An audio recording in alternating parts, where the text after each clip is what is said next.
back in March, and Oh, that's yeah, nice. That's really nice. Well, tell me more. The original, it's in March, is in Atlanta. So tell me. Oh, it's got a bunch of dates. So yes, it's got a bunch of dates. I think Atlanta is a week before Lakeland. Yeah, it looks like it. March 8th, 9th, and 10th. Yeah. Yes. And then this summer, it's in Raleigh, I believe, in June, because I was looking at that since I knew I wasn't going to make Lakeland this year. So I was looking at Raleigh in June. And that's about a 4.5-hour drive from Asheville. So we'll be up there then. Well, this looks very interesting. I'm very curious about this one.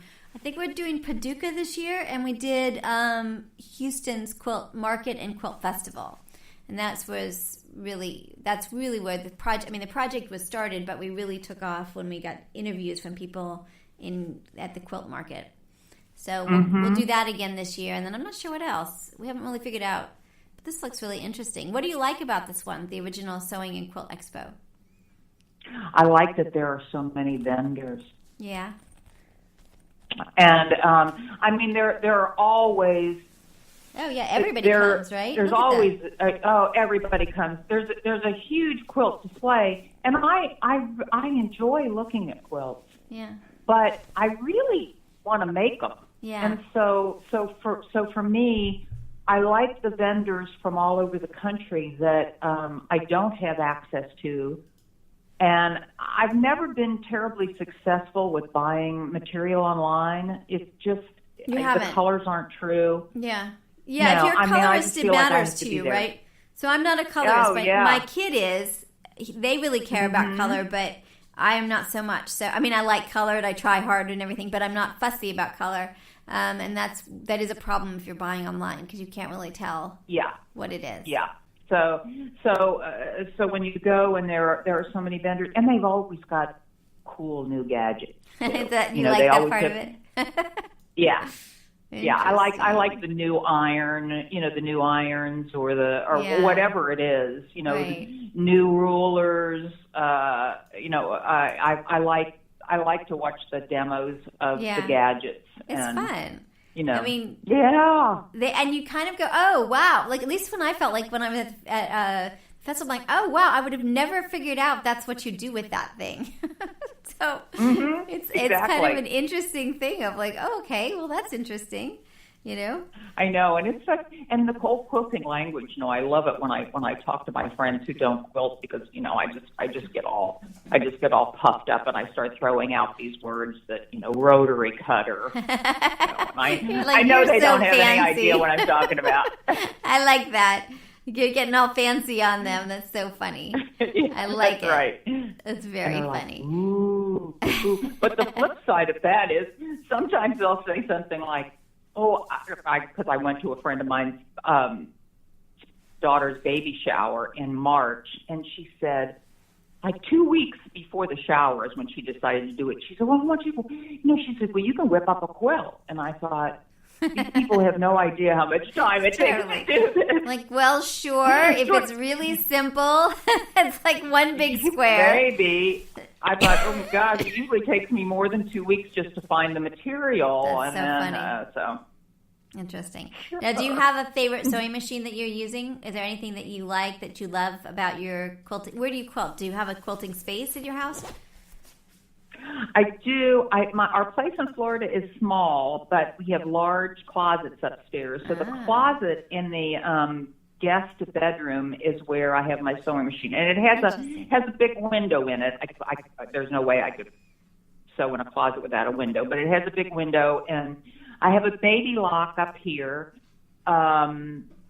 which I really debated the last time when I bought this machine, which is just a little over a year ago, whether to get a baby lock or a Bernina.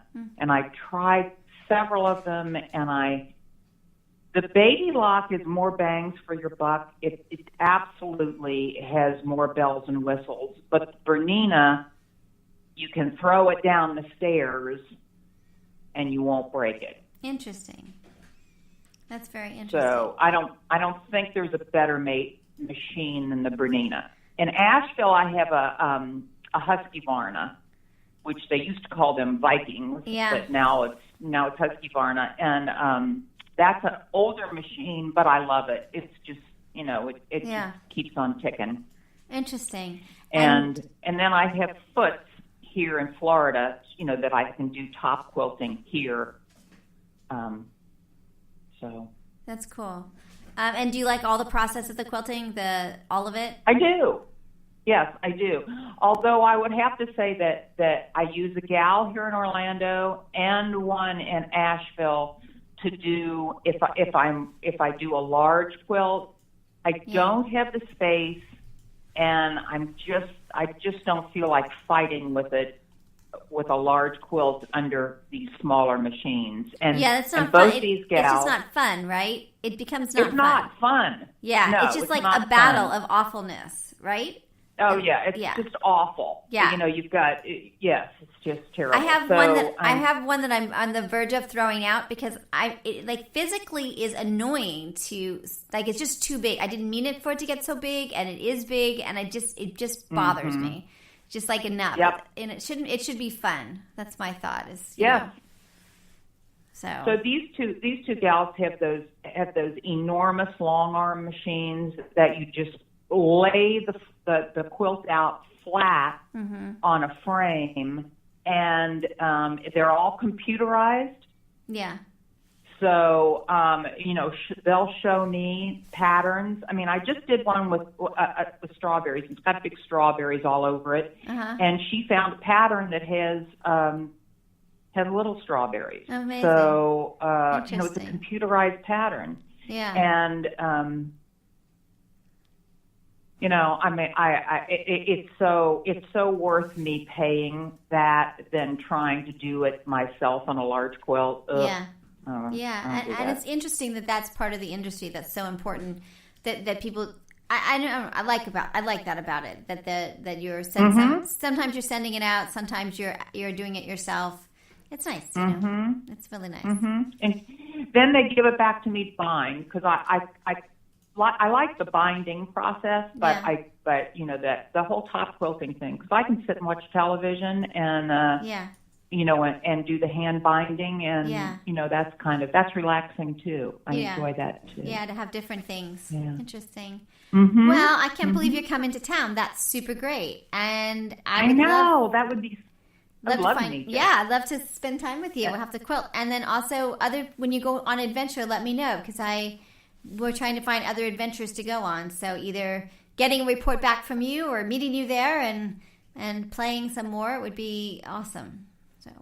Oh, I would love that. Okay, absolutely. And also, thank you so much for